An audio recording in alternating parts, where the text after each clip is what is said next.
Raeliana Ended, born the rightful heir to the Marquise, always found herself at the center of attention wherever she went. But that image was just an illusion. She was incredibly foolish. Many might ask why she sought love and desired something that was never hers, and could never be. Why did she want more? Leja sat watching Viana. Our heroine just needed to get rid of her constant adversaries, and then everything could definitely change. A smile appeared on Viana's face. The main character's eyes widened as she turned to her. With a weary smile and ignoring the blood on her lip, the blonde told her that they were now one. Then, Leja saw her reflection in a blood-stained shard. The early sun lit up the mansion. A little bird on a small branch chirped cheerfully, filling the morning with joyful melodies and catching the attention of the mansion's residents. The main heroine reached out her hand. Everything was so familiar, yet so foreign at the same time. Next to her bed, she found soft white slippers and immediately felt warmth and comfort wrap around her feet. The room was exactly as she remembered it. The main heroine approached the mirror. Seeing her reflection, the girl concluded that this face was very familiar to her because it was Raeliana Ended. The real Viana smirked cunningly. She reminded Li Ji that they were one and the same. The main character couldn't figure out if she was the reincarnation of the deceased Viana or just Li Ji, wanting to change her life. Maybe the heroine was Viana Yun, who had seen her own future. But now she was Viana again. It was a pretty weird feeling, because now the main character held memories from two completely different lives. She spent some more time examining herself. A maid entered the room and immediately let out a frightened scream. The girl didn't know that the young miss had already woken up. She immediately bowed to the main character, and with a trembling voice said she would prepare washing water right away. The maid ran off before anyone could say a word. But given the girl's nature, that wasn't surprising. Everything had to be ready before she woke up, and any little mistake would set Miss off for the rest of the day. At least that was the case until yesterday. The maid brought in some water and immediately apologized. The main character crossed her arms and asked the young girl her name, and the girl froze in fear. She started trembling all over. She repeated her name. The main character guessed that this low-ranking maid probably didn't expect such a question from her young mistress. The girl quietly said her name was Marie. Viana told the maid that she didn't belong in her chambers. Marie immediately fell to her knees, fully admitting her dumb mistake, and begged Miss for mercy and forgiveness just this once. She got lucky, because the real Viana wouldn't have listened. The maid accidentally mentioned it was all the nanny's doing, and the girl asked why. But Marie genuinely didn't know why. The nanny had sent her to the Marquis's only legitimate daughter, and told Miss so. The maid was so scared she even started hiccuping. The girl waved her hand and let her go. The main character asked the ordinary girl if she really planned to serve her, looking like she'd been rejected because of her low status. But that's not quite right.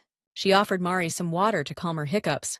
The main character explained to the maid that she looked like she was about to faint, so she suggested leaning over and drinking some water. In that case, the hiccups should go away. Marie didn't expect to hear that from the miss. Viana couldn't understand. Was it really necessary to explain something so obvious? She coldly ordered the maid to leave and immediately summoned another maid to her room for duties. Marie hurriedly left the room. She wondered what her yesterday self would have done. But the nanny knew the young Mrs. temperament well, so the main character immediately questioned why she sent such an inexperienced girl. It must have been urgent. That's why she didn't even notice that Marie was just a simple maid. The main character asked the newly arrived maids about the nanny's whereabouts, and they said she was currently in the ladies' chambers. It was weird, since she rarely visited the Marquise openly. Old Viana would have taken her anger out on the servants. The nanny was the only one who cared for her, and her past selfishness wouldn't let her stand the thought of the nanny putting the Marquise above her. But all of this now seemed like childish farce. The maids near the Marquise's chambers were startled to see Miss. The main character knew this was exactly the reaction she'd get, so she wasn't surprised at all. Viana ordered the door to be opened, but the maids replied that now was not a good time. Knowing the pathetic future that awaited her, the main character knew she had to live right and change her fate. She pushed the maid away from her. Now she needed to see the Marchioness. The moment our heroine kicked the door open, the Marquis, along with his furious wife, whom a maid was trying to restrain, immediately looked towards the door. She stepped inside right away. She noticed that everyone was here. Indifferently, the Marquis announced that he was leaving and headed straight for the door, paying no more attention to anything. The woman exclaimed, demanding he dare not do that. But it was all in vain. The Marquis didn't even turn back to look at his wife. On closer inspection, the Marchioness eerily resembled Viana in her final moments, dying and full of hatred for the world. At 18, she had married Marquis Eliant. For years she chased after him, trying to win his love. The young woman spared no expense just to get a sliver of his attention. But the Marquis was colder than an iceberg. He avoided even the slightest touch. Over the years, her longing only grew stronger. In desperation, she even tried to bear an heir, straining her health, but ended up with a daughter who was deemed worthless. The Marquise started yelling at Viana, blaming her for everything. If she had been born a boy, everything would have been different. But it's doubtful anything would have changed, because the Marquise didn't ignore Viana because she was a girl. He just didn't care at all. But the Marquise was too lost in her delusions. She kept screaming that it was all her fault. In a fit of rage, she even decided to lash out at her own child, shouting for her to just die already and stop bothering everyone. But the maid stopped the lady. However, the Marquise elbowed her in the stomach. In a flash, she reached out again towards the main character, intending to deal with her daughter herself as soon as possible. She realized she was actually trying to kill her. So, the girl decided to run away. The main character knew she couldn't handle the crazy woman alone, so she had to think of another plan. She locked the door from the other side. The knight was baffled, seeing the door bolted shut. The main character urged him to stop freezing and immediately grabbed the crazy Marquise, but the knight was flabbergasted. Viana suggested hooking the handle with her sword. He agreed, and now the door was securely shut. The knight and the maids didn't understand what was happening when the Marquise started scratching the door and screaming from the other side. Viana couldn't recall her ever acting this crazy, so it must really be because of the Marquise. A slight smile appeared on the main character's face, and she wished the estate's staff luck with this tricky situation. Then the girl just went about her business. Throughout the girl's life, the Marquis had never once entered the Marquise's chambers. He even assigned several knights to guard his own doors, to prevent the woman from barging into his chambers or office without permission. So how on earth did Viana even come into existence? None of her relatives had hair like that. That's why the main character started wondering if she was really the Marquis's daughter or not. So, she decided to ask him directly. Viana headed straight to her father's office. But actually, it didn't matter whether she was the Marquis's real daughter or not, because it wouldn't change anything. Either way, our heroine had already faced a failure once. The knights asked the miss what brought her here. The main character confidently stated she came to see the Marquis, then quickly corrected herself and called him her father, leaving the knights confused. Learning that the Marquise was inside, Viana unceremoniously burst through the door. The man and the butler immediately looked up at her. The Marquise didn't even twitch an eyebrow and was as cold as ever, so she couldn't understand what the Marchioness saw in such a man. The butler offered some tea, but the lady declined. She walked over to her father's desk. Viana immediately asked the Marquise a direct question if she really was his daughter, and the servants behind the door were shocked by this. The man stopped writing. He didn't understand what this question was about, but the main character calmly replied that it was directly related to what she was asking him at the moment. The Marquise inquired if it mattered. She said not really, and then the dark-haired man asked her not to waste his precious time and to mind her own business. The main character stated that, personally, it wasn't that important to her, but if she's aiming for the top, there might be trouble. The Marquise was asked if she's really gunning for the Empress title. Hearing the servant's surprise, she realized she should have closed the door. Even a positive response from the main heroine is unlikely to change anything, because everything was already predestined by fate. The Marquise said she's wasting her time on nonsense, but rumors of blood ties can become a dagger at any moment. When Viana became Empress, those rumors hung over her like a guillotine, and the Marquise never denied them, which was alarming. In high society, the girl was torn apart. That's why Viana needed to know the truth now. She wasn't about to jump into the fire with a bundle of kindling in her hands, so she asked again if she was the legitimate daughter of the Eliante house. The Marquise said that this question wasn't even worth an answer. Now everything was clear to her. Her father had not been silent, at least not on this matter. He had always been honest with everyone else, because he never doubted for a moment. He didn't need to prove that Viana was his biological daughter. He was always a man of few words and very reserved. Turns out, Viana had been tormenting herself with illusions born from her own feelings of inadequacy, fueled by what others said. After their talk, everything became clear. Without a shadow of a doubt, she was his daughter. The Marquis froze instantly, seeing the warm smile on his child's face that lit up her entire face, and he was speechless for a few seconds. His expression turned grim, and Viana guessed she might have laughed a bit too loudly. Turns out, the Marquis had feelings too. The main character decided to revisit the question of whether she plans to become the Empress in the future, something they mentioned before. There wasn't a woman who didn't dream of such a title. Viana once dreamed of the crown too. But even knowing her doomed future, did the current Viana still want to achieve this goal in her life? What did the girl really want then? The Marquis asked if that's what she desired. In the past, Viana was sure she wanted power. But now, even if she refuses, she can't escape this fate. So, her desires meant nothing. The Marquis was about to say something, but he was interrupted. Someone walked into the room, and the main heroine immediately guessed that the Marquis's wife was watching her and came to the office to sort things out. But it was the butler, who burst in unceremoniously. The Marquis immediately asked what was happening. Fear and despair flashed through his eyes as soon as the butler announced the news concerning Lady Eliant's household. Now the main heroine remembered. She had seen the butler like this before. That day was exactly the same as today, and when Viana woke up, she found her nanny wasn't in the room. Hearing that she was urgently summoned to the Marquise, the lady flew into a rage. Later, she hit the maid when she started to stammer.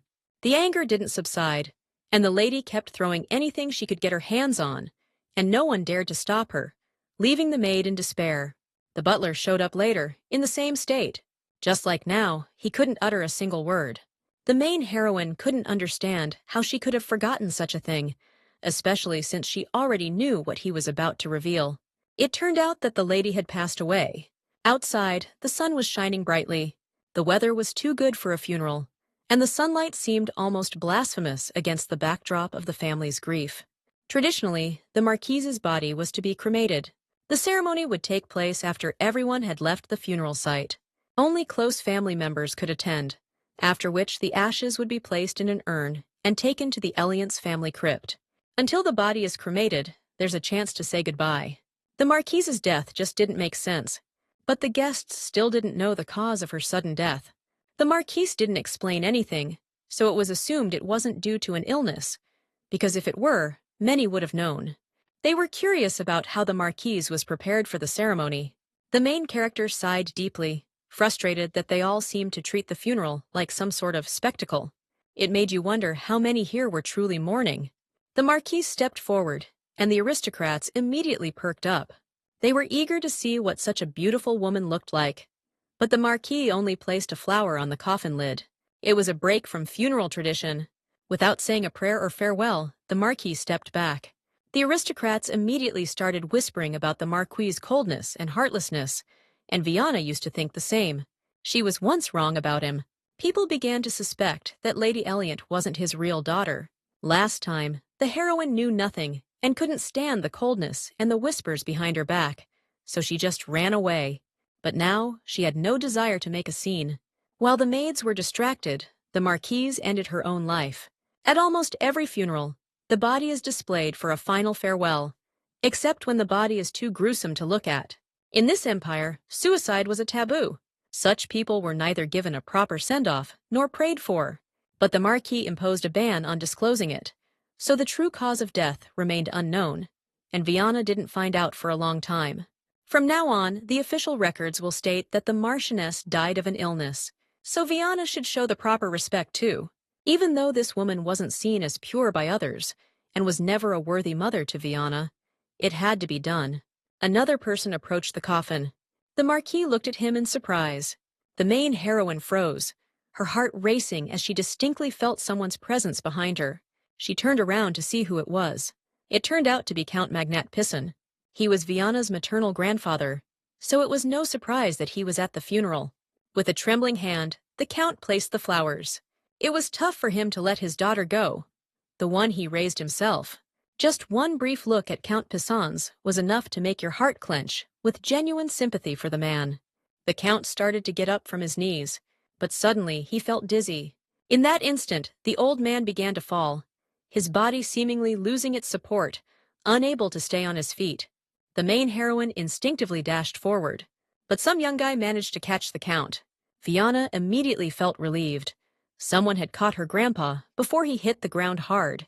Yet, she didn't know who that person was. Suddenly, the stranger turned around and gave Viana a cold look. The main character was even surprised by his blatant disdain towards her, her eyes widening in shock. Maybe she was just imagining things. So Viana started to glare back with a stern look.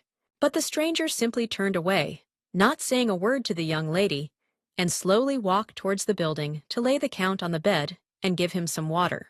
Viana thought he would say something to her. She blushed, upset over something trivial. However, the main character couldn't understand why the face of this departing young man seemed so familiar to her. The Marquise's funeral lasted 3 days. It was time to commit her body to the flames. The main character watched the burning coffin and thought about how she once desperately craved the love of this woman. Viana pretended to be obedient and even tried to pick up some boyish habits. But the Marquise was only interested in his husband's attention. Maybe if Viana had looked a bit more like her father, the Marquise might have treated her slightly better. However, our heroine will never hear the answer. Now they'll definitely start pushing brides onto the Marquise. Suddenly, the main character remembered that until her last death, her father never remarried, which was quite thought-provoking. Could it be that the Marquise was closer to him than Viana thought? She wanted to believe that, because it was comforting. As soon as the coffin was completely consumed by the bright flames, leaving only ashes behind, the Marquise's ashes were carefully collected and placed in an urn. The Marquis handed it over to his daughter. Then the man cut a small strand of his own hair. He did the same with his daughter's hair, as it was the final ritual of the funeral ceremony. The urn should contain strands of hair from the closest blood relatives. It symbolizes that the connection doesn't end even after death. To complete the tradition, they also needed hair from Count Pisans, but apparently he was too shaken by his child's death. A woman approached our heroes. She had been waiting outside because she wasn't a close family member. The woman shared that she had been deeply worried all this time and feared she wouldn't make it in time. Then the main heroine remembered her. Countess Pisans was the Count's second wife.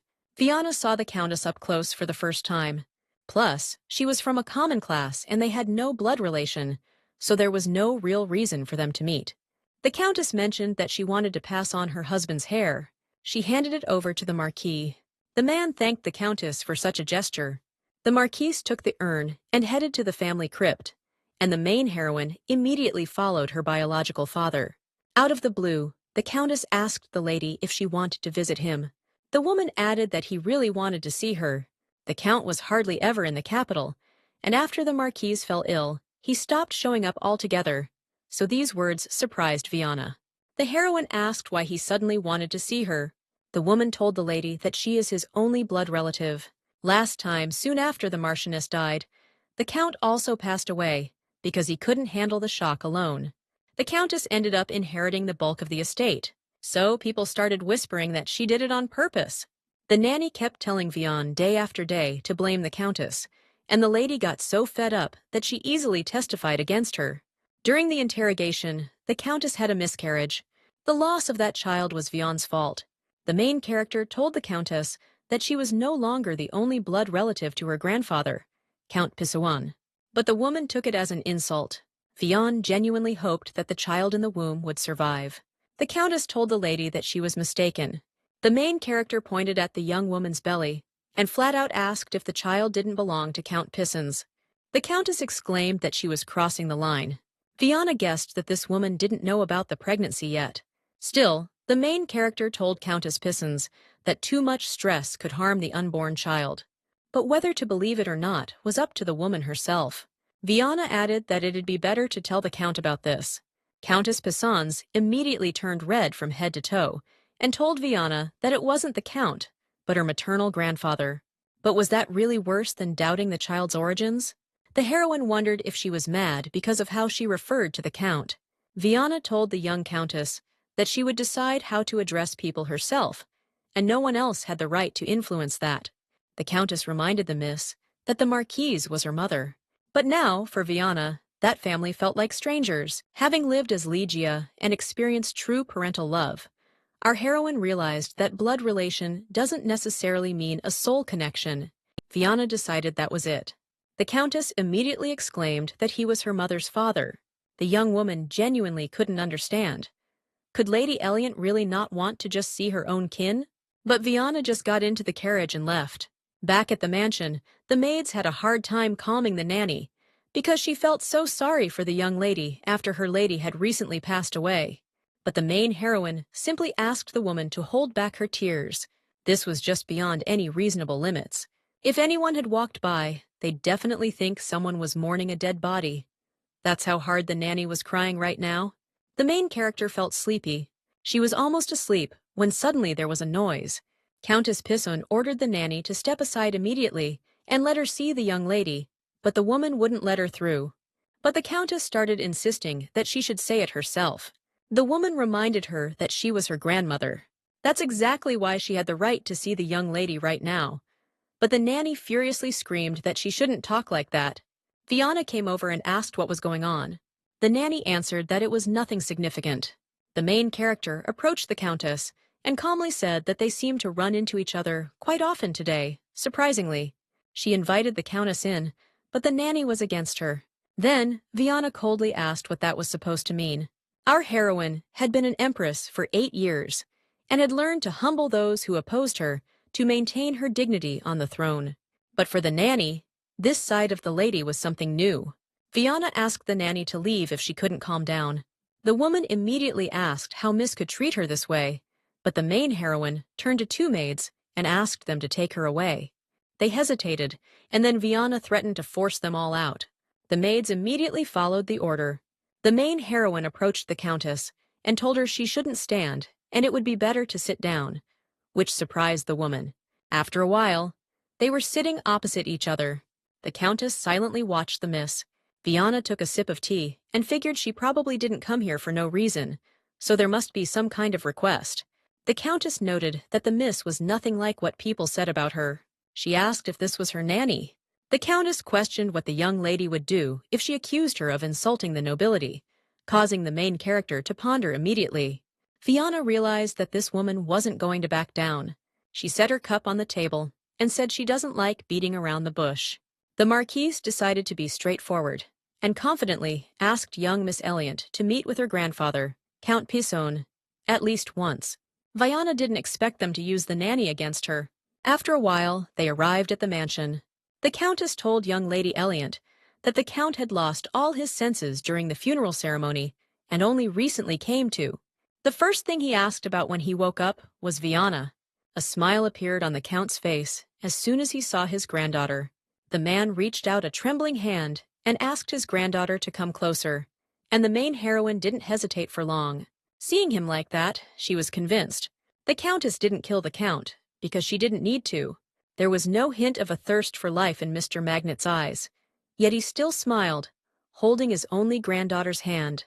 He asked Viana if she was all right. The heroine had never been close to the Marquise, so the question was unclear to her. Viana, just like her own mother, destroyed herself for love, and in this moment alone, they were alike. They were both blinded. The main character wasn't sure if she could avoid those mistakes. Viana clenched her dress tightly, fully aware that if she met that person again, she might definitely take a wrong turn. Suddenly, the Count hugged her tightly and apologized. No matter how painful it was, he shouldn't have turned away. The main character was surprised when the Count suddenly asked her not to cry, convinced she wasn't doing anything like that. But then, her grandfather wiped a tear from the corner of her eye.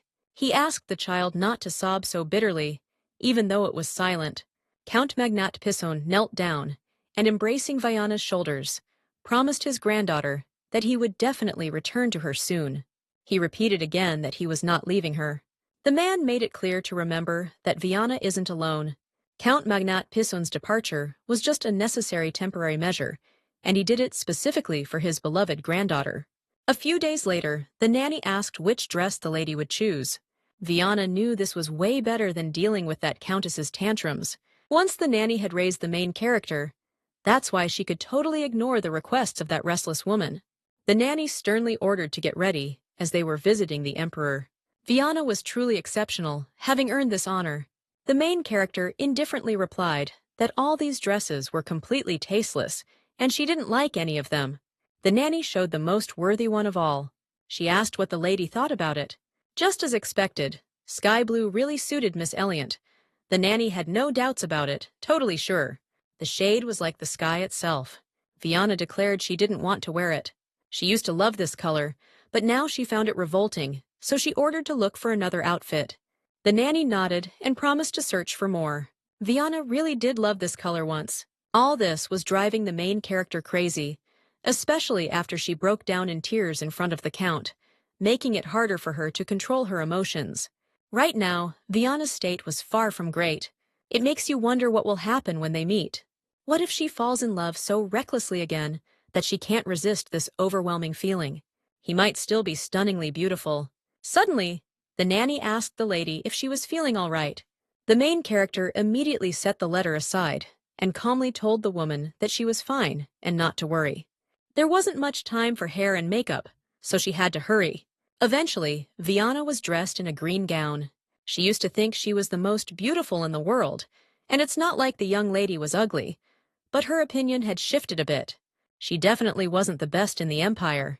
Viana knew the one they called the Imperial Rose, with bright, pure sky blue hair, the most beautiful and beloved gem of the great empire. The emperor officially invited the House of Eliant to express his condolences, but everyone knew the real reason was something else. The great emperor had one empress, 2 favorites, and countless concubines, fathering over a dozen children. Out of the 6 princes, only 2 were the main contenders for the throne. These were the first prince and the 6th. The 6th was declared heir at birth, and that same year he lost his mother. The new empress was chosen from a poor baronial family, but she failed to establish a new power structure for the country. All the nobility supported the first prince, the son of a favorite. The first move in the game was made by Viana. Marchioness Eliant was a coveted ally for both the nobility and the emperor, but the emperor himself couldn't sway her. So now he's turned his attention to Viana. The Marquise's death was the perfect cover for this plan. Now, the main heroine is caught in the wheel of fate again, with no escape possible, so she might as well accept it. Viana couldn't understand what would happen to her if she met him again. She wasn't afraid of the meeting itself, but of how she might change. That overwhelming love she had felt for the crown prince in the past could shatter all her self-control. The Marquise suddenly asked if she wanted to become the empress. Viana didn't expect him to start talking to her again. But Viana asked if her desires could change anything, yet the Marquis wouldn't have asked if it meant nothing. However, he had never done so before. The Marquise replied that the reason was because it concerned her. The main character couldn't figure out why such a sudden change, because before, this guy didn't care about anything at all. In his past life, he never once asked about such things. Viana asked what would happen if she didn't want this. Marquis Eliant immediately checked with his own daughter, asking if this meant she didn't want to be the empress and rule this country. Even if the heroine refuses, it's unlikely that it could be stopped. The emperor has probably already decided that she will inherit the title. Mostly, he chose the main character not out of great love, but because of the influence backing Viana. There was no more suitable match for the crown prince. He can't turn down such a profitable alliance. After thinking over his only daughter's words for a bit, the Marquise replied that it would be a bit difficult in this situation. Viana asked irritably why he even bothered to ask. The Marquis looked out the window and announced that they had arrived. The main heroine also looked outside and was slightly surprised to see they had gotten to the palace so quickly. According to etiquette, the Marquis was the first to get out of the carriage. Then he extended his hand to his daughter. The man spoke calmly, saying that, although it was difficult, it wasn't impossible, and could definitely be done if desired. Viana didn't understand what all this meant. Did this mean that he could fulfill her wish? She took her father's hand, but just couldn't figure out what this man was thinking, and it constantly confused her. The emperor was informed of Marquis Eliant's arrival. And here's Viana, back again. These walls of the imperial palace, and this throne room, where the fates of people were decided, were painfully familiar to our main heroine. She was about to see him for the first time in this life. The eldest daughter of Eliant and Marquis Gabriel Eliant greeted the emperor. The head of the empire immediately burst into laughter and remarked that such manners were to be expected from the only daughter of the great chancellor. He hadn't laughed so genuinely in the past. The emperor asked the marquise why he had hidden such a gem. Gabriel Eliant immediately thanked the ruler, who in turn extended his hand and invited the young lady to come closer. When asked about her age, Viana replied that she would soon be 11. The emperor laughed again and said that it was just perfect. The heroine knew the emperor cared about the terms of her proposal, but for some reason, he seemed happier than last time. Viana simply greeted him. Suddenly, they announced the arrival of the crown prince. The emperor asked him to come in immediately, and the heroine's heart started pounding at the realization of this person being here. It was unclear whether she could look at the prince calmly. A blond young man entered the throne room and greeted his father. Right now, he looked younger than in the heroine's memories, but he was only 14 at the moment. Yet even now his beauty was evident. The heroine immediately greeted the crown prince. He looked at the young lady in surprise, momentarily lost for words, then silently nodded in response. The emperor asked the crown prince to come closer. A smile immediately appeared on the ruler's face. The crown prince of the empire and the marquis of Eliant's eldest daughter looked like the perfect couple in the emperor's eyes. The head of the empire asked the marquise for his opinion, but he remained silent. Then the emperor turned to the chamberlain, who confirmed his words. The main heroine was surprised by the emperor's straightforward intentions, as she hadn't noticed such behavior in the past. The chamberlain reminded that the council was about to start. The emperor came to his senses and mentioned it would be a pity if the young lady left so soon. Then the chamberlain mentioned that the reishi roses were blooming in the wizard's palace garden, suggesting it would be a great idea to show them to the lady. Now Vian understood it was all planned out. The emperor mentioned that it would be more comfortable for the lady to wait for the chancellor in the garden rather than being on her own. The main character wasn't really interested in the garden, but she knew very well that she couldn't disobey the emperor right now, because those words were essentially a command.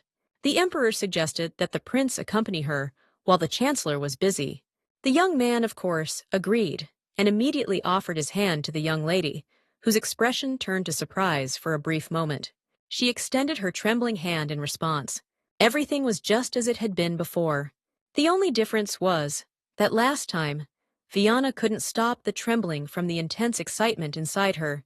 But now, she was trembling from the fear of what might happen again.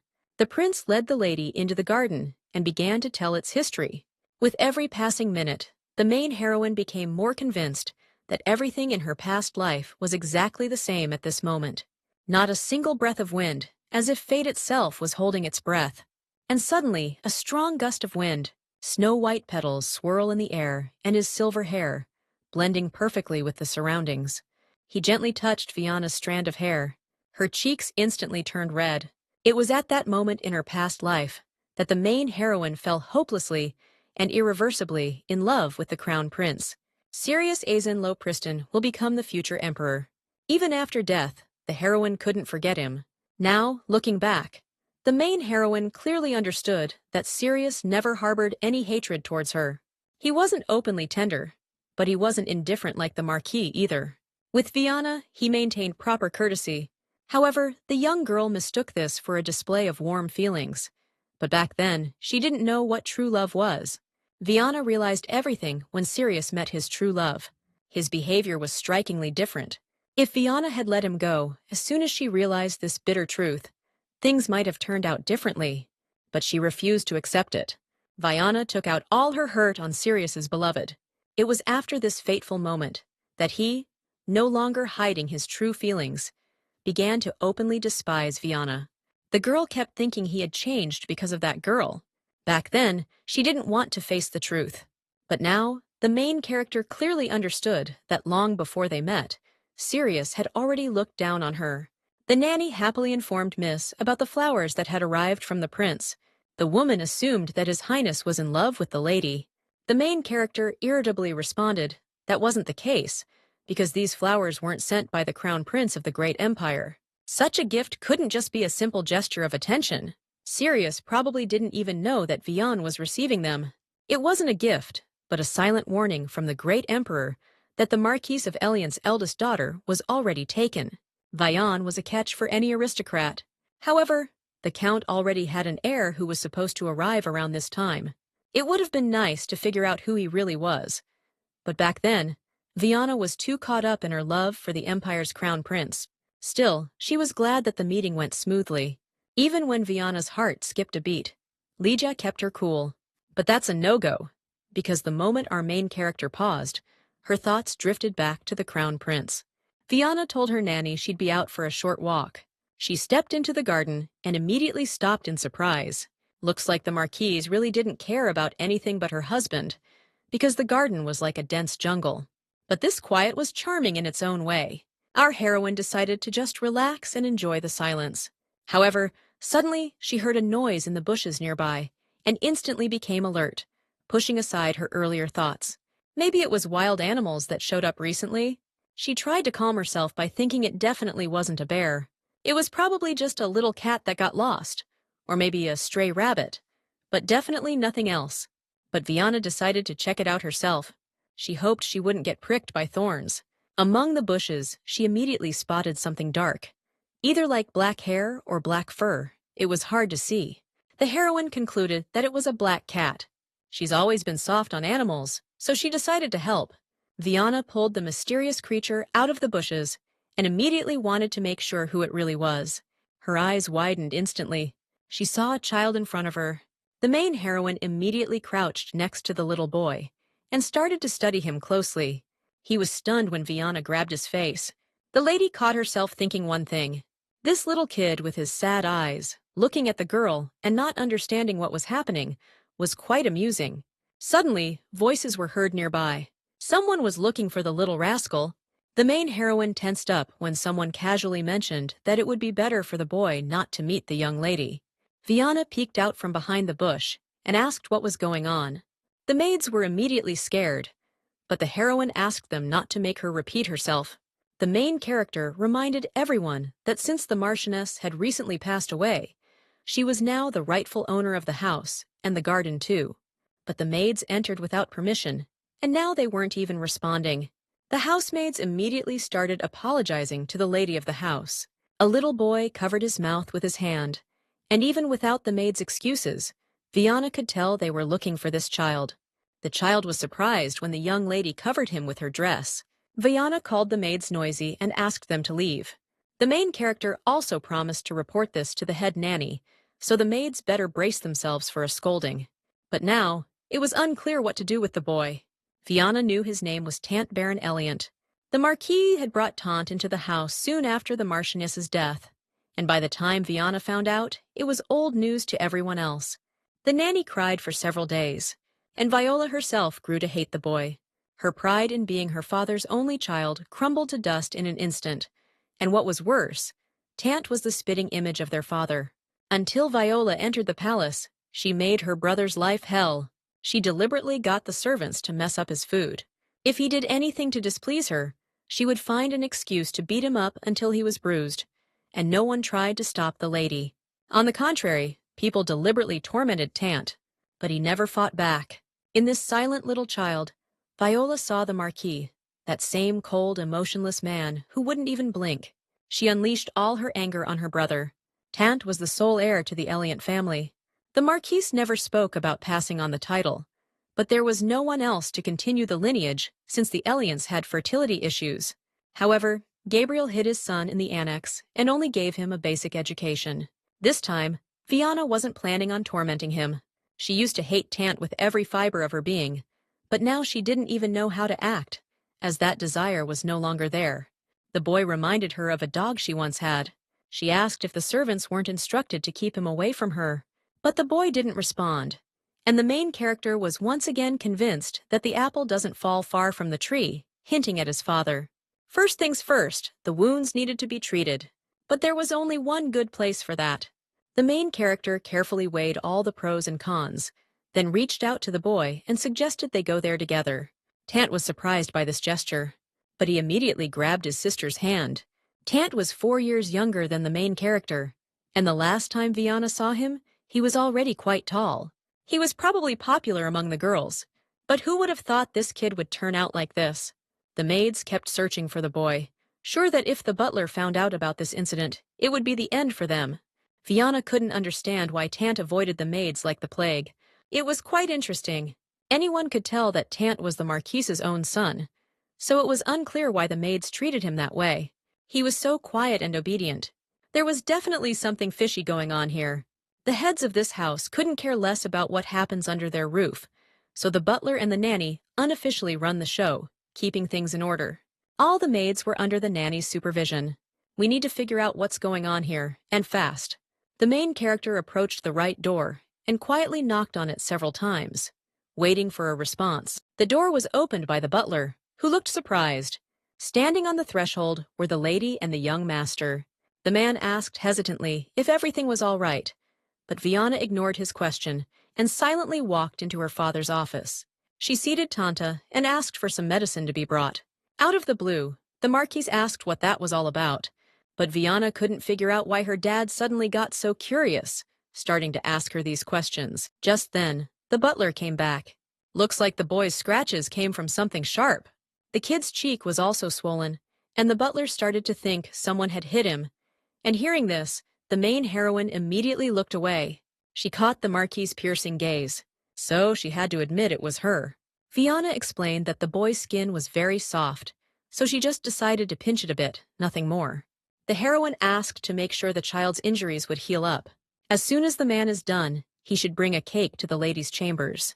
The main heroine headed for the exit, but stopped at the threshold and, with a smile, told Tant that he would come with her. The boy was extremely surprised and even blushed. There were 2 pieces of cake in front of the heroes. Tant kept glancing at the maids, but the main heroine calmly told him he could eat, and the boy perked up. He immediately grabbed a piece with his hands and started eating, but the maids instantly scornfully called him a bumpkin. They kept whispering, not understanding why the lady was fussing over such a child, and Tant began to tremble with fear.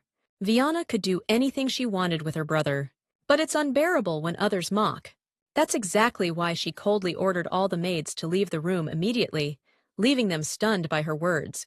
Fiona sternly asked if they really needed to settle things with fists. Eventually the maids left. The boy's whole body kept shaking, and the main heroine realized once again that someone had been scaring him all this time. But Fiona had no plans to get close to anyone. Still, she suggested punishing them. The main heroine touched the child's cheek, and with a smile, told him that if he wanted, she would do it for him. Tant immediately pursed his lips. He refused, and Fiona was actually surprised by that. The heroine began to explain that if someone does wrong, they must definitely face punishment for such a crime. Suddenly, Tant mumbled something indistinct. Then tears started streaming down his face. The little guy burst into tears and exclaimed that getting punished really hurts, so he didn't want the maids to be punished.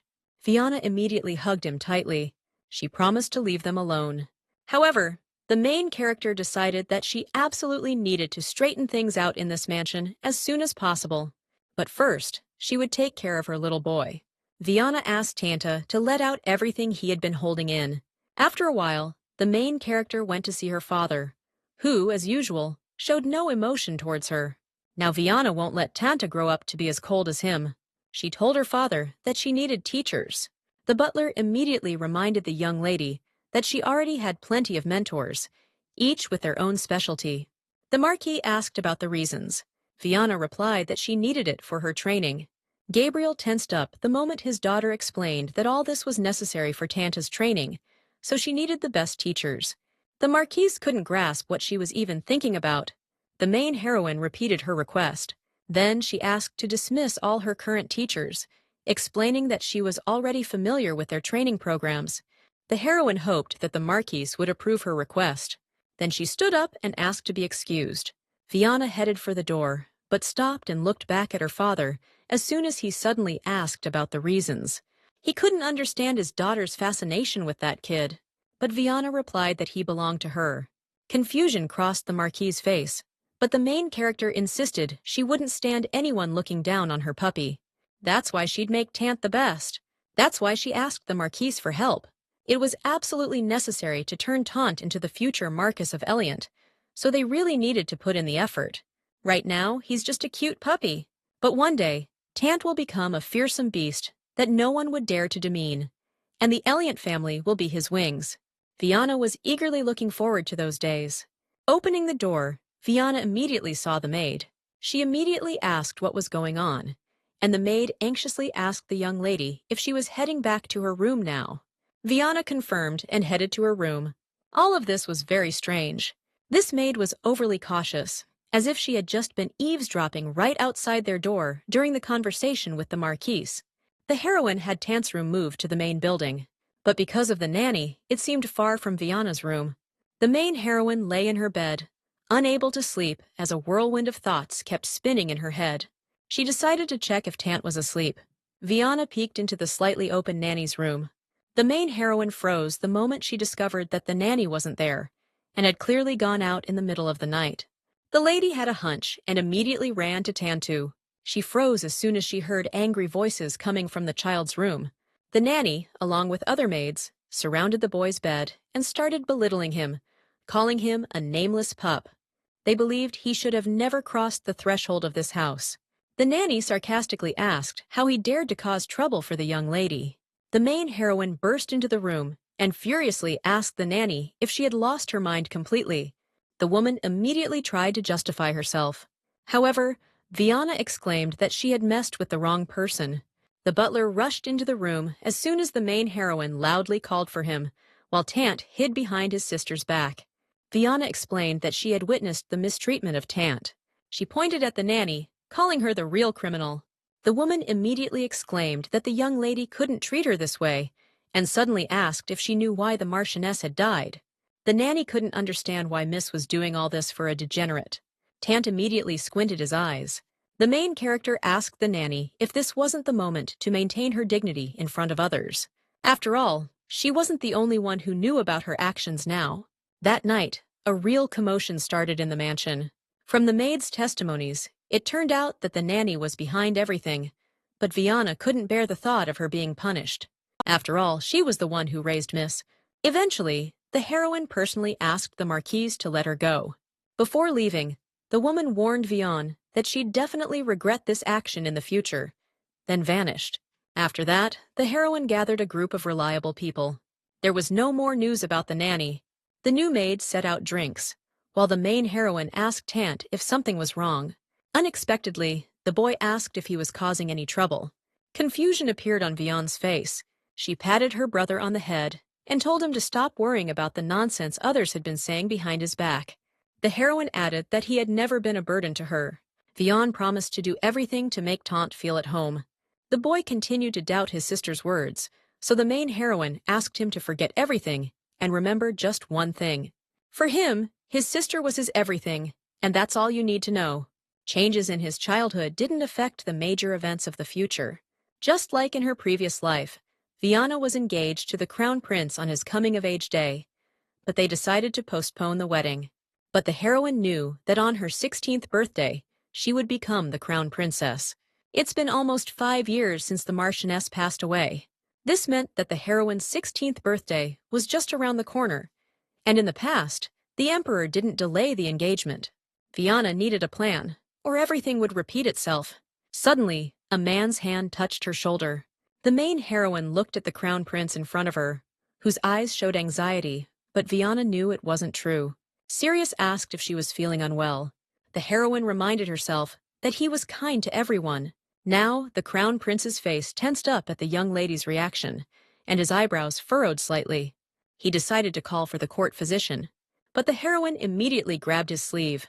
Viana assured His Highness that she was fine, and there was no need to call anyone to check on her right now. She explained that she was just feeling a bit dizzy. Sirius asked if she was sure about what she said. The main heroine immediately smiled and apologized to the crown prince for alarming him so suddenly. A silence hung between the characters. This moment was always hard for Viana. The emperor thought that if they spent time together a few days a week, they'd definitely start to develop feelings. But that just wasn't happening. Although Sirius used to find Viana unbearable, now he at least felt concerned. Suddenly, the main heroine mentioned that it had been 2.5 years since her engagement to the crown prince. Sirius anxiously asked if he had made a mistake somewhere, but Viana told him that he had always treated her with respect. Then, the crown prince realized it wasn't about that at all, and asked the girl opposite to tell him what exactly he did to upset her. He assumed she just disliked his presence. Sirius demanded an answer coldly. The Crown Prince, with unmistakable hurt, asked Viana if she felt uncomfortable being with him right now. The heroine asked if their meetings would stop if she said yes. A strange smile appeared on Sirius's face. He reminded the lady that she was his fiancée, but the main heroine calmly told the prince that engagements can be broken. Sirius asked if she understood what that meant, but the main heroine understood everything. She was indifferent to the crown prince of the great empire, and that's why she wanted to break off the engagement as soon as possible. Sirius froze at her words. Then he burst out laughing. Sitting back down, the crown prince called Lady Viana an interesting person who clearly knows how to surprise with her behavior. The heroine stated that she was not joking. Then the prince asked if she was really so naive to believe in love. Everyone knew that among the nobility and royal families, love marriages were rare, so it was seen more as a union. It was just a way to strengthen mutual interests. However, Viana didn't want to waste her time. She dreamed of meeting her true love and living happily ever after for 100 years. Just like Ligia had. She didn't have to be the one next to the crown prince. Sirius just needed to find a more suitable lady. The crown prince sat with his arms crossed and suddenly told Viana that she didn't quite understand everything. There was no more suitable lady in the world than Viana. The heroine asked if the prince was sure about that. She did everything she could to stop that wedding, and the girl never cared about other people's opinions or judgments. So there's no point in trying to impress him now. Viana offered to personally search for a suitable lady. Sirius, with irritation in his voice, decided to hypothesize that, hypothetically, there might be someone more deserving of this honor. But he didn't realize what would happen then. The crown prince reminded her that they were already officially engaged to each other. His gaze turned icy the moment the young woman objected to his words, because the prince was extremely displeased at that moment. Then he suggested settling everything in a simpler way. Sirius suggested to Viana to just fall in love with him. Then the crown prince slowly moved closer to the girl's lips, who froze for a fraction of a second, unable to say anything. But Viana quickly snapped out of it and swung. But Sirius managed to catch her hand. You could clearly see the dissatisfaction on the face of the main heroine, caused by the situation she was in. The prince talked about the hunter's instinct, how it loves to chase its prey. That's why he asked her not to provoke him. The main heroine was sitting in her carriage, wondering if this guy had completely lost it, pulling such stunts on her. It wasn't surprising that he didn't allow the engagement to be broken off. Viana understood perfectly that Sirius simply hadn't met the right girl yet, so for now, other terms weren't favorable to him. The prince looked at the heroine like a bird of prey, eyeing its target. Viana was so angry she couldn't even strike that handsome face. Later, when Sirius meets his true love, Viana will step aside and go back to her normal, peaceful life. Then she'll find her own love and live happily ever after. But it won't go down like that.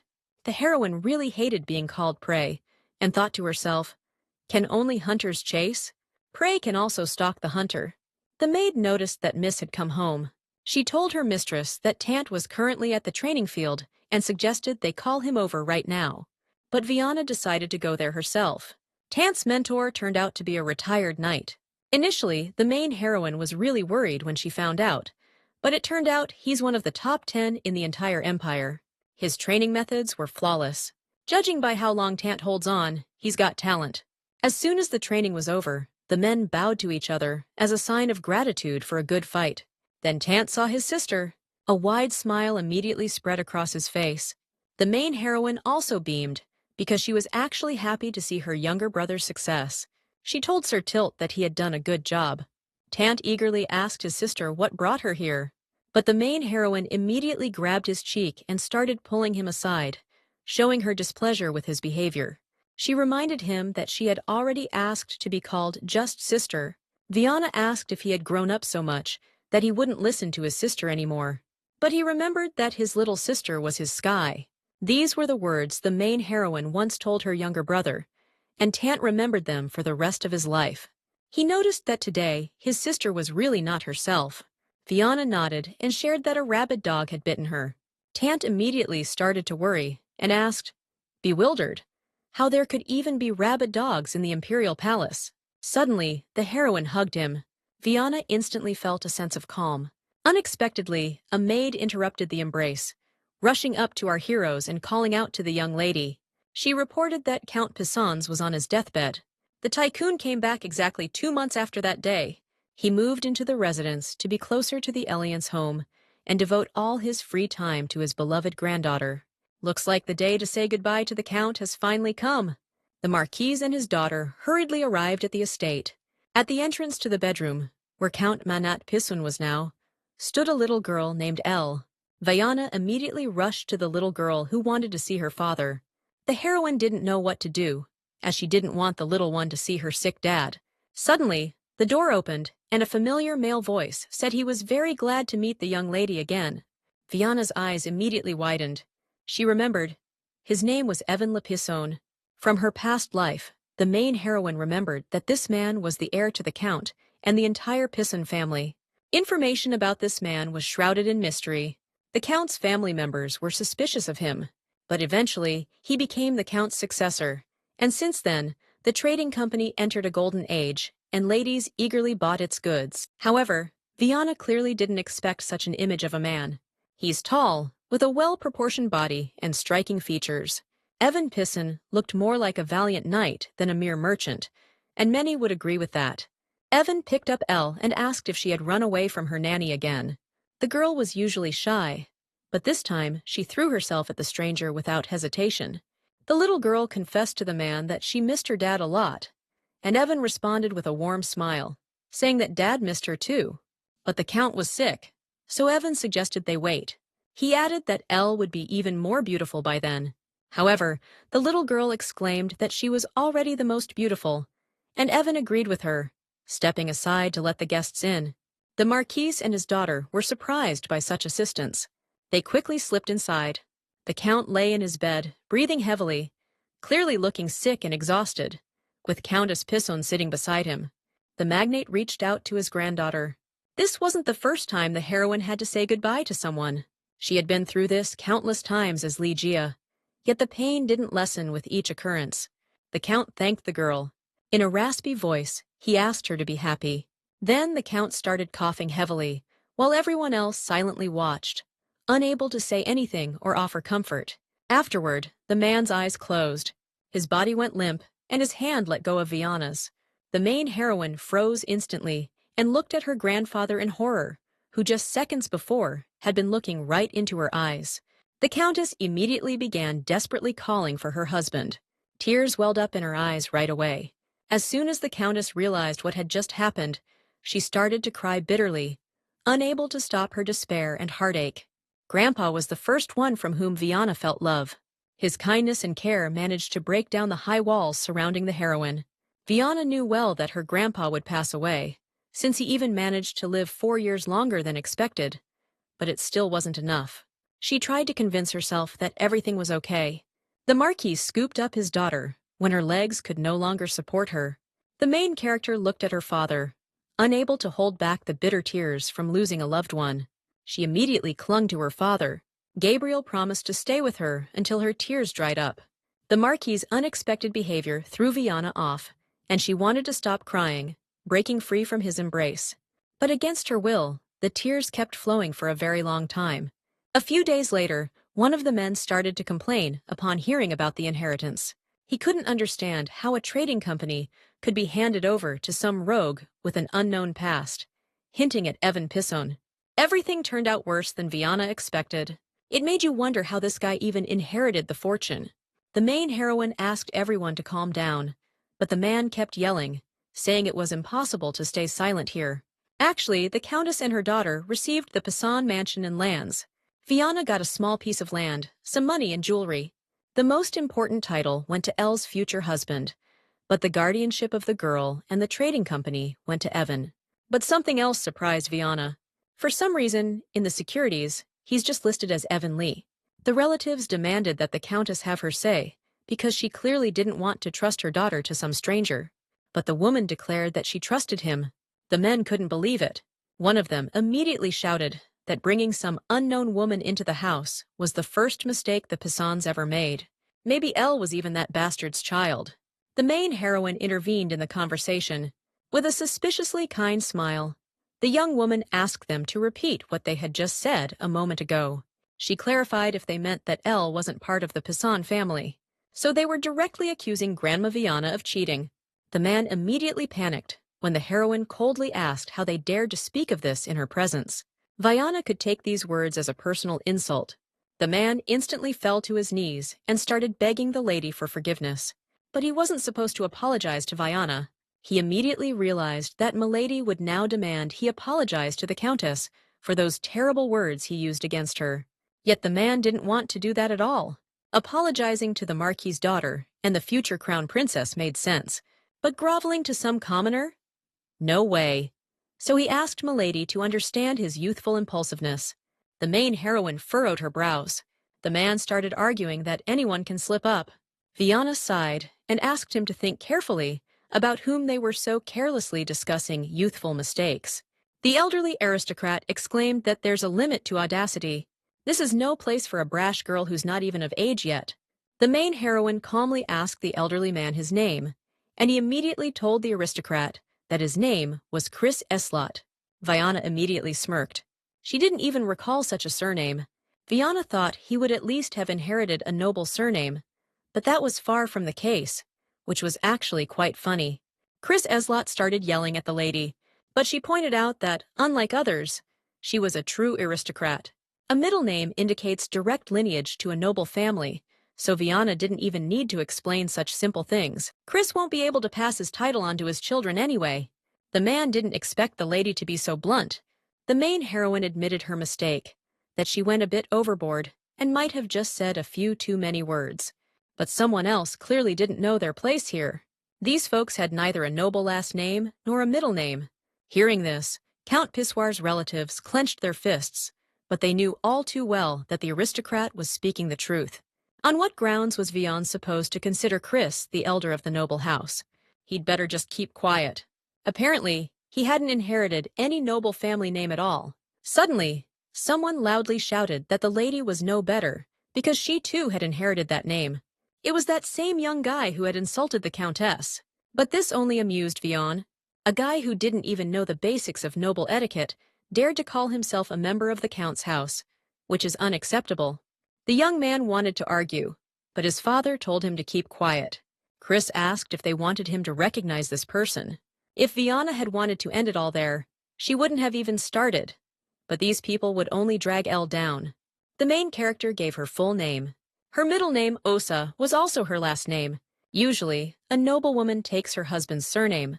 But there are exceptions, like if the family head decided to pass inheritance rights to the daughter. Since a woman couldn't lead a noble house, the rights would go to her husband or child. But one child couldn't inherit from two families. So, he gets his father's surname, and the mother's rights are passed through the middle name, meaning Viana carried the name of the founder of the Pisson house.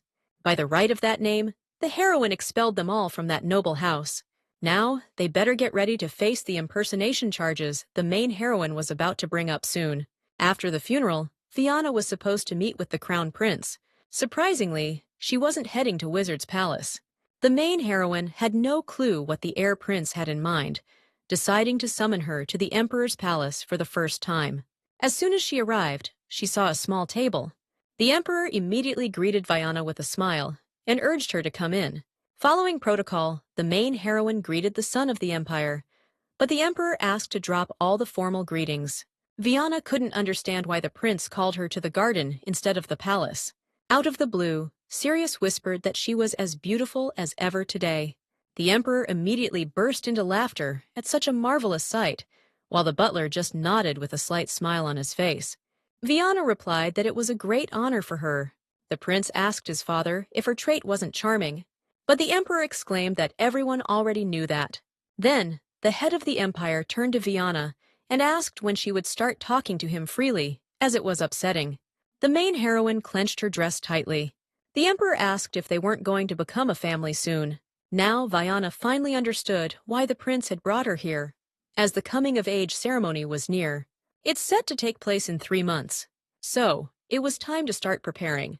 Everything was repeating itself, and it looked like the main heroine's coming-of-age ceremony was going to turn into a wedding with the empire's crown prince. Viana acted like she was out of the loop on everything. She offered her deepest apologies to the emperor. The main heroine told the emperor, with a hint of sympathy, that she wasn't going to prepare for her coming-of-age ceremony. His Majesty was immediately dumbfounded. He exclaimed that it was the most important celebration in anyone's life. And for the nobility, the ceremony also includes a debut. And if Viana doesn't present herself to society, then she won't be able to take her place in it. Since her grandfather's death was recent, the heroine couldn't think about celebrating right now. Besides, Viana was young and had never hosted any receptions before. The emperor knew this. Though Viana was the second head of the Elliot house, she still hadn't been introduced to high society. But one day it's definitely gonna happen. The main heroine said that she couldn't accept such generosity. His Majesty couldn't hold back his anger, and fiercely asked Viana why she didn't want it. Neither the prince nor the heroine expected that. The emperor's tone softened, and he said she still had to appear before society. But the main heroine apologized and replied that she needed time to recover and think about her upcoming debut. Maybe it'll be next year. According to the rules, Viana had 2 more years to make her debut.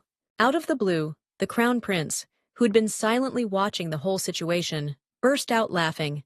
The emperor asked his son discontentedly whose side he was even on.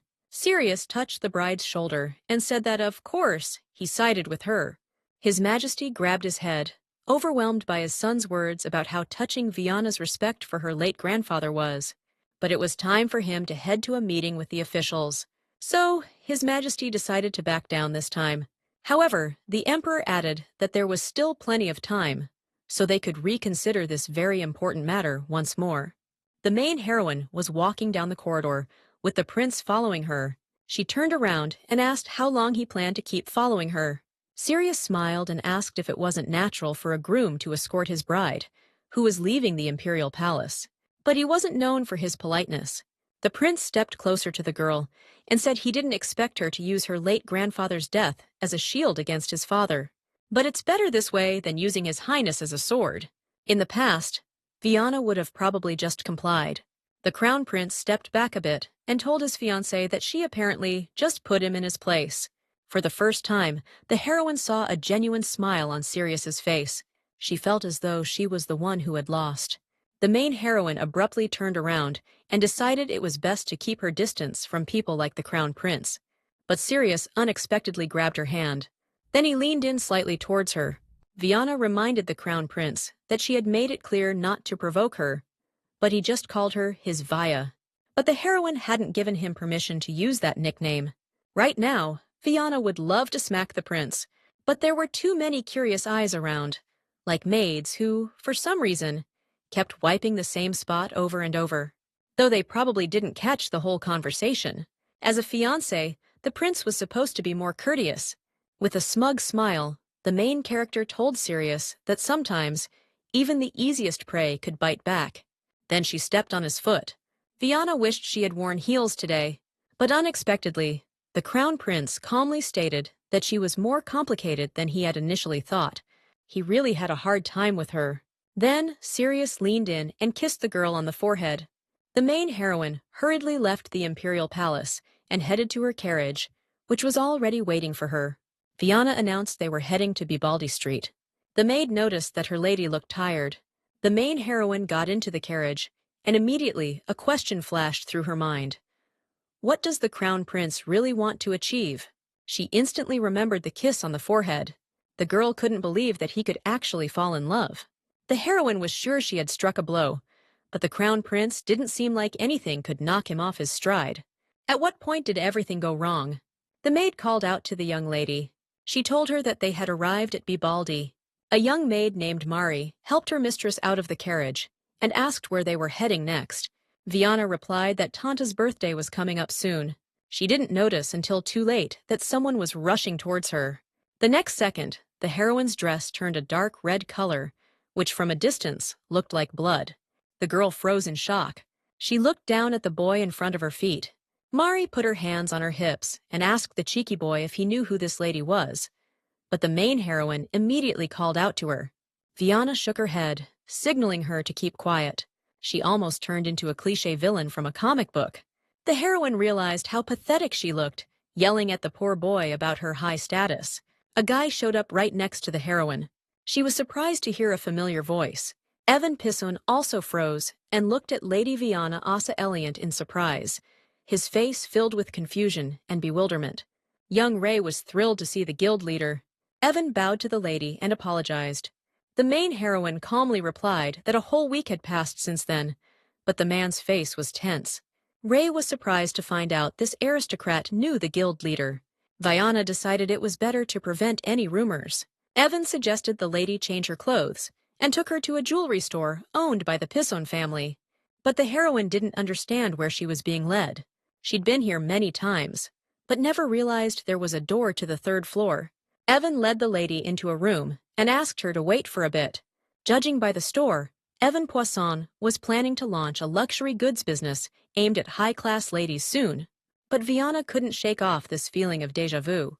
Unlike most Poisson family stores, which carry the family name, Evan's boutiques operate under a different name, Louisia.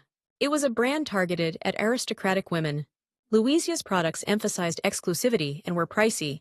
Evan's marketing was impressive because it could only be devised by someone who deeply understood women's psychology. That's probably why the reception area was decorated as if a lady had furnished it. Despite his knightly appearance, Evan was refined. Maid Marie walked into the room and called out to her mistress. She explained that there was a whole collection of dresses on the second floor, so she took a bit longer picking out the right ones. But for Viana, that was just too much. Puzzled, Marie asked if she should go fetch others. One dress caught the heroine's eye, and the maid informed her that the guild leader had allowed the lady to take anything she wanted from there. Viana realized that Louisia was gearing up for a reboot. In the end, the heroine picked out a dress for herself. Marie complimented her mistress, but was really upset because she couldn't try more beautiful outfits on Milady. The fact that Evan was reviving Louisia wasn't a problem, but for some reason, the heroine felt uneasy. Back in the day, she blew crazy amounts of money due to her own vanity and couldn't use the public funds properly. Viana spent all the savings she got. Until her confinement, she never felt like she lacked anything. It was as if her wealth was an endless well. And that very thought made the protagonist think twice. It made you wonder where all that money was even coming from. Evan walked into the room, still a boy, and apologized again. Ray guiltily looked at Lady Eliant and also said sorry. But truth be told, the main character wasn't really mad about the ruined dress. It was annoying, sure, but definitely not the end of the world. However, she couldn't just let it slide. A child's careless actions could harm the Pisson trade. Maybe Viana was exaggerating a bit, but she saw Evan's face herself when he rushed to that kid. It was full of worry. Was that kid really that important? The worst coincidence for the heroine was that this kid had the same hair color as that person. Even the eyes were the same shade. The heroine called the boy by a name she had recently learned and asked if he even realized what he had done. The kid said he was sorry, and Viana looked at Evan. She asked what she should do now. Seeing the man's reaction, the heroine, with a sly smile, asked if she should just kill the child right then and there.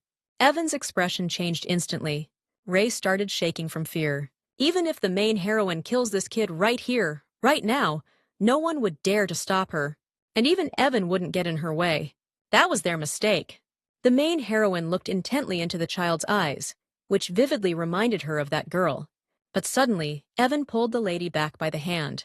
Only later did he realize what he had done. The main heroine coldly told the young man that they apparently had something to discuss right now. The boy clutched at the hem of the lady's dress and said that it was all his fault and the teacher had nothing to do with it. Viana placed her hand on his head. So, Ray finally realized who he was. The tribal people from the west of the empire were nomads who kept to themselves and about whom nothing was known. But Inyari wasn't another country. It was more like a completely different species. What stood out most were their cat-like pupils. Normally, they looked no different from human eyes. But when emotions flared up, their pupils narrowed like a cat's. Yet, this child couldn't be pureblood. But the Empire hated half-bloods even more. Because of one careless act, Ray endangered not only himself, but also his teacher and the trade guild. That's why he better stay alert. Tears started flowing from Ray's eyes. Viana asked if he really thought it was unfair, and was angry because she had been so cruel to him over a dress.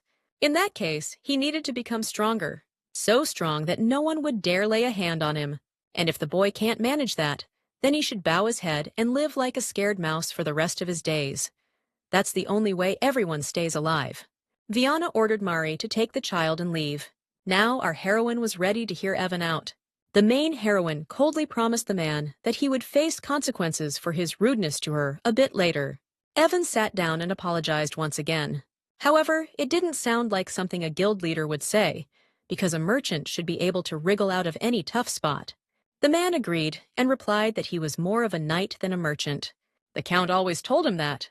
Turns out, Viana's grandpa knew what kind of man Evan was, and still, for some unknown reason, trusted him with an entire guild. At their first meeting, Evan noticed that the lady looked a lot like the Count. Whether he was referring to the day her grandfather died right now, Viana couldn't tell. The main heroine couldn't understand the man's look at all, since this was no tender reunion after a long separation. But Evan probably thought she was a monster for how she treated the child. So why did he look at her with such trust? Evan understood why Milady thought it was unexpected. He clearly realized that the lady had treated Ray that way because she immediately knew he was a half-blood and could cause a lot of trouble. So Viana just wanted to warn them. The main character asked why he let that kid wander around wherever. But Evan wasn't about to justify his mistake. Just as he thought, Milady really took after her granddad. With a warm smile, the young man said he could scold them so bad they'd feel it. Evan was an orphan as a kid. That lasted until the Count saved him. Without that man's kindness, Evan definitely wouldn't be standing here today. And he meant not just for himself, but for others too. He pulled more than 100 kids out of hell, Ray included.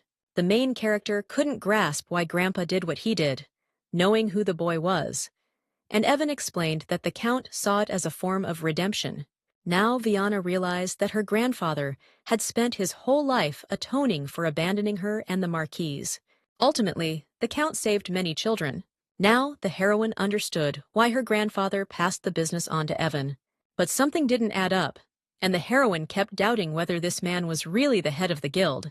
There was a knock at the door, and Evan immediately stood up. Turning her head, the heroine saw Countess Pisson on the threshold. The main heroine did not expect to see Anasia here at all, so she was a bit confused now. The woman sat down opposite the lady. Now Viana got it. She understood what was going on. Louis was the affectionate name she used for her grandfather, while Asha was the diminutive used by Count Anasia.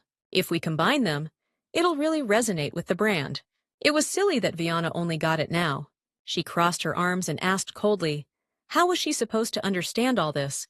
The woman asked Viana not to get her wrong, and then our heroine asked what misunderstanding could have happened. Confusion was written all over Anasia's face. She handed over a box with items the Count had left behind. The woman explained with a slight smile that it was more appropriate for Viana to keep all these things than for her.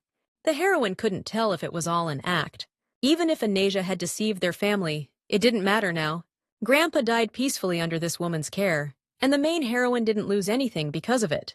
Anasia shared that these items were used by the Marchioness in her youth, but Viana didn't need them. Anasia guessed that Milady still didn't want to acknowledge Siona as her mother, but Viana thought that was too pushy. The Countess pursed her lower lip. She honestly told Viana that she didn't like her, but our heroine coldly asked, and what now? Anasia just couldn't understand how Viana could talk about such things with such indifference. The heroine saw no point in this conversation. Suddenly, Anasia exclaimed that Viana could have absolutely everything, yet she somehow had this detached expression. But in this situation, it was Viana who was supposed to be screaming. She asked the Countess to speak more clearly. That's why Lady Eliant wasn't liked by Anasia, because she seemed indifferent to everything around her, as if she was detached from the world. She didn't even care about the high society's opinion. Viana couldn't understand why she should bother about disapproving looks when it was so exhausting and disruptive to her life. Anasia asked the lady if she realized how he suffered from her indifference, but the heroine thought she had been quite restrained. The Countess sighed wearily, realizing that Viana just didn't get it at all right now. Then she asked the lady why she acknowledged Elle's right to inherit. That girl's health was unstable, and by all accounts, she shouldn't have been able to inherit her family's title. If Viana had objected, that will would not have taken effect. But the heroine didn't feel the need to take the title from Elle. Anasia asked if her brother had received a second name, but Viana didn't see how that was relevant to the conversation. Then the Countess asked if she had any ambitions. Viana nodded, and the woman asked why she didn't want to take all the titles. Even the crown princess title, Milady tried hard to delay by skipping the most important coming-of-age ceremony. Viana didn't understand where the countess got this information from. However, the woman replied that it wasn't the most important thing. But for the main heroine, it mattered, because Anasia's words meant there were informants around her for this woman. The countess explained that there are too many ears in the imperial palace. She swore by her daughter. Viana thought having her people in the palace was quite enterprising, and Anasia replied that it was necessary for the guild. The countess asked Viana again why she was giving up on everything. Milady didn't care about titles, nor was she concerned about anything else, whether it be people or estates. Anasia asked what family meant to the girl. Without waiting for an answer, the countess burst into tears and said it seemed like Viana could disappear at any moment. A look of surprise appeared on the heroine's face. The countess despised the lady's indifference, even after receiving all his attention and love. It infuriated her that Viana didn't even try to understand what he had been through. The main heroine was at a loss for words. Anasia hated the Marquis's daughter so much, but at the same time, she was immensely grateful to the lady for giving her L. The heroine realized the countess just wanted to be with the count until the very end, because she truly loved him. But back then, the main heroine couldn't figure out what their relationship really was like. Evan mentioned that the countess was also saved by the count. He was their benefactor. For them, dragging their miserable and painful existence, his helping hand was a real divine salvation. Evan asked the lady if she knew why he was saved. The man knelt down on one knee. In a calm voice, he explained that all this was done specifically for her, making the main heroine freeze. The count traveled the whole world, collecting children. Anasia was something special among them.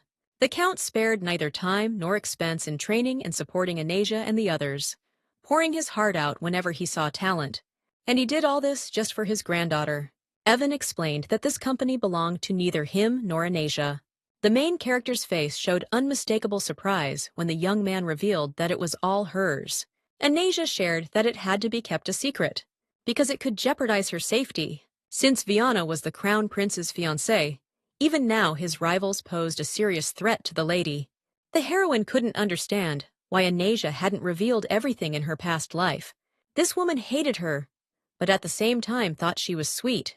But later on, the young countess thanked Lady Eliant for giving her L, her first child. Now Viana got the whole picture. In her past life, it was revenge for a lost child. The wealth of the main character in that life, which always seemed limitless to her, came from the Pissons Trading Company. Evan swore with all his heart and soul. Now he would forever be loyal to his lady. Time passed, and once again, that dreaded day came, when the main character had to meet the Empire's crown prince. Viana looked at her ring. All the Pissons family trading companies used their family crest, but Louise used a different symbol. A family crest often serves as the seal of the head of the house, while personal seals are given to nobility when they come of age. At 16, Viana became the crown princess, and they changed her seal. But this ring was made by Count Pisson specifically for his granddaughter. From day one of her life, he did everything for Viana's safety and happiness, finding people who could support her. The Countess and Evan were among those who graduated from his training. Anasia now served as the heroine's assistant, and Evan became Viana's personal knight. A young woman revealed that she married the Count just to be closer to her. When Viana first mentioned a child, she thought the lady was mocking her. The Count always said he'd dedicate his life to his granddaughter. That's why he asked for a hug just once. It was a shameless request, but Anasia was now glad she went through with it, because thanks to that, Elle was now in the world. They were ordered by the Count to protect Viana. Grandpa had been gentle with the heroine for over 4 years. Even in his past life, he did everything he could for her. But the main heroine realized too late how much he loved her. Only now did she realize its significance. A stranger knocked on the carriage door. He introduced himself as Zeke, a servant of the Hyber Palace, and the heroine immediately wondered what business the Empress's servant could have with her. The crown prince was not around. Viana was annoyed that he hadn't even warned her. But unexpectedly, the servant informed Milady that Her Majesty the Empress was already waiting for her, and Viana tensed up immediately. The servant got flustered right away. The girl's refusal could cause some trouble. That's exactly why the main character asked to be taken there, and soon after, the man announced Lady Eliant's arrival.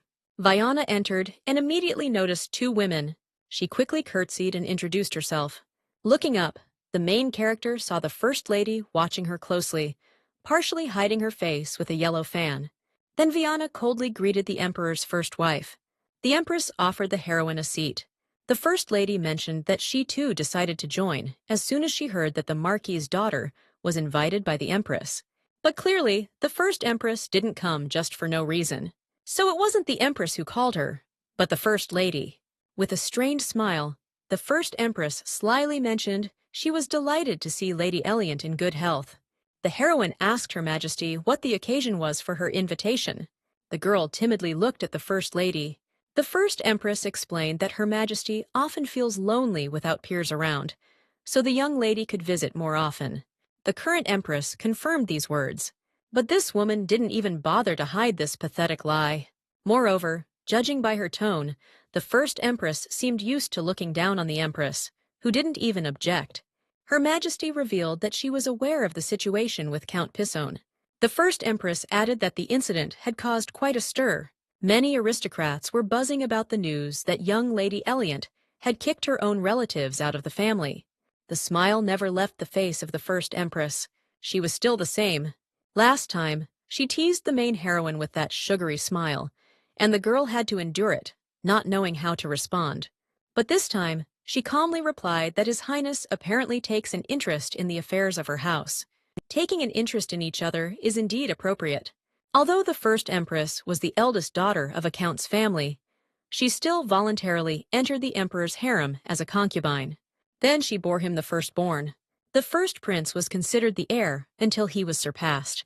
The influence of the first concubine rivaled the Empress's power, but it all collapsed when the current crown prince appeared. For them, he was like a thorn in the heart, and Viana, in her eyes, was just another obstacle in the way. Although the main heroine didn't want to marry the crown prince, she also didn't intend to lose to this woman.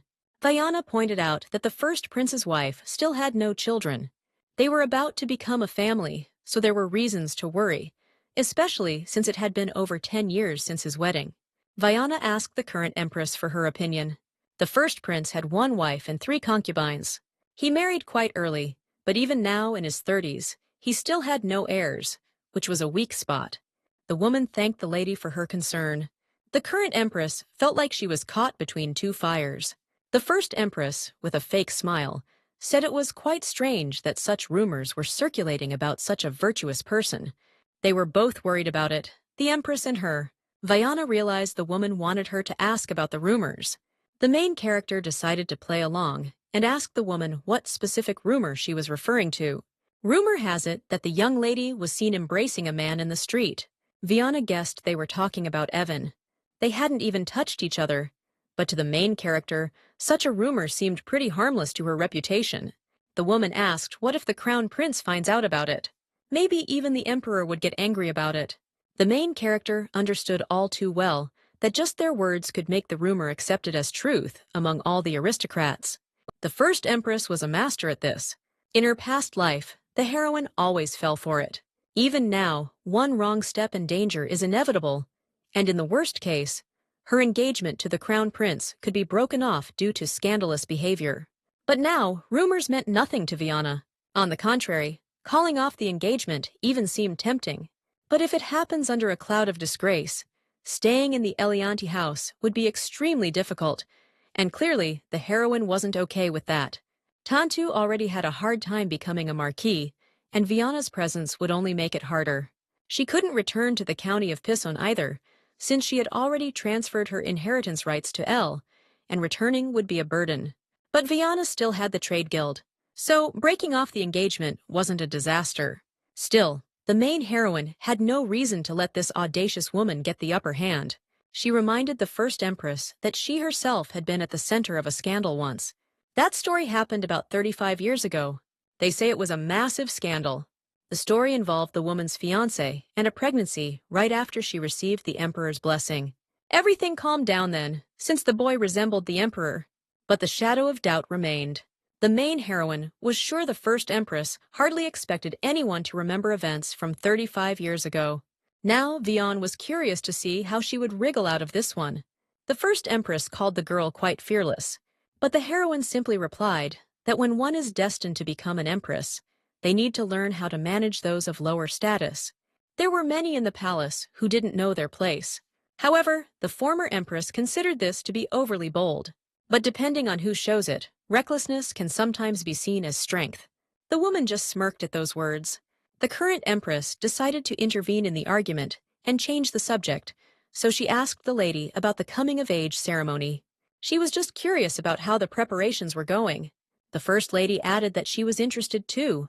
The main heroine responded with a smile that everyone goes through this ceremony, and there's nothing special about the preparations. But the first empress disagreed with the heroine.